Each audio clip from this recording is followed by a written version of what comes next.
vote from Henry Smith. Thank you, Mr Speaker. With permission, I would like to group question 13 with questions 14, 15, 16 and 17.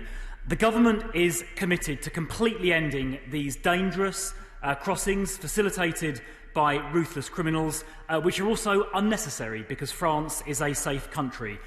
Our clandestine channel threat commander, newly appointed, is working closely with his French colleagues to stop these embarkations in the first place, and we're also working tirelessly to return people who have made this journey. Heading to Crawley with Henry Smith. Henry Smith. Thank you, Mr Speaker, and I'm grateful to my honourable friend for that answer. Can he say when legislation will be brought forward to update immigration and asylum law? And will that contain provisions such as those who enter the United Kingdom illegally not being able to subsequently apply to stay in this country? Well, my honourable friend is quite right to draw attention to the legal system. It is quite frankly, in my view, not fit for purpose in this area when it comes to asylum and immigration enforcement matters.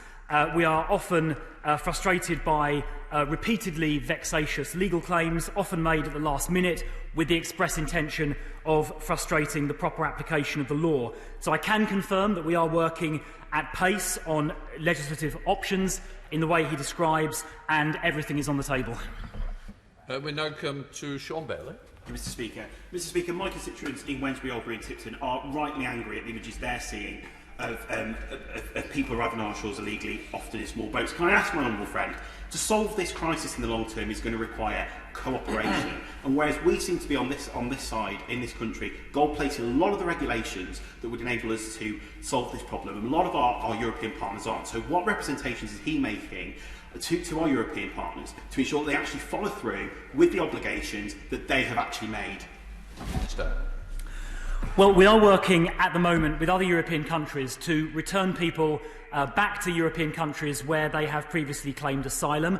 Indeed, return flights went last week and are going this week as well. However, he's right to say that leaving the Dublin regulations creates new opportunities. We have already tabled a draft readmissions agreement for consideration by the European Commission, but he can rest assured that once we are out of the transition period on the 1st of January, this government will be redoubling its efforts to make sure people that come here from safe countries, for example, are rapidly returned. Marquis. Thank you, Mr Speaker. I know the Minister is working tirelessly to bring the criminals facilitating the illegal channel crossings to justice and to tackle this exploitative crime. Does he agree with me that we must uphold our obligations to genuine asylum seekers, but there can be no justifiable reason for migrants to be crossing the channel, putting themselves and our border forces at risk when France remains a safe option? Minister. Well, I think my honourable friend from Dewsbury puts it very well. We are pursuing the ruthless criminals who facilitate this wicked process. 24 of them have been convicted so far this year.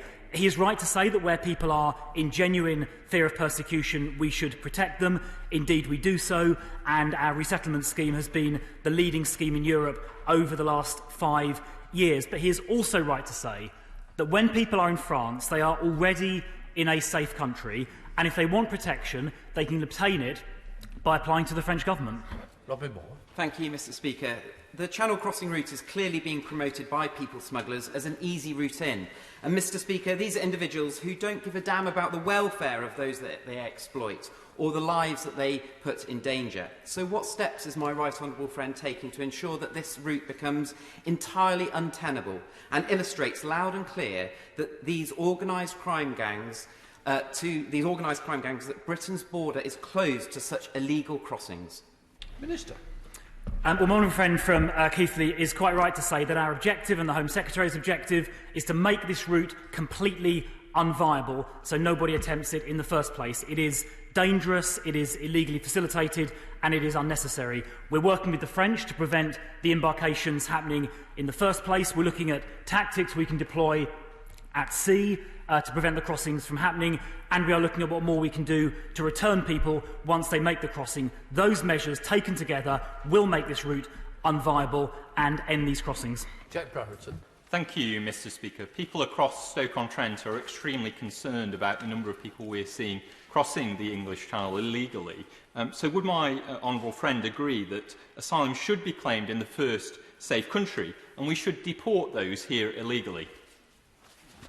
Well, my honourable friend is absolutely right. France is a safe country, and as I've said already, those people who wish to claim protection from persecution when they are in northern France should do so by claiming asylum in France. There is no need at all to attempt this dangerous and illegally facilitated crossing. Where people do make the crossing, we are using all the legal means available to us to ensure they are returned, for example, to countries where they previously claimed asylum under the Dublin regulation, and flights doing that took place both last week and will take place this week.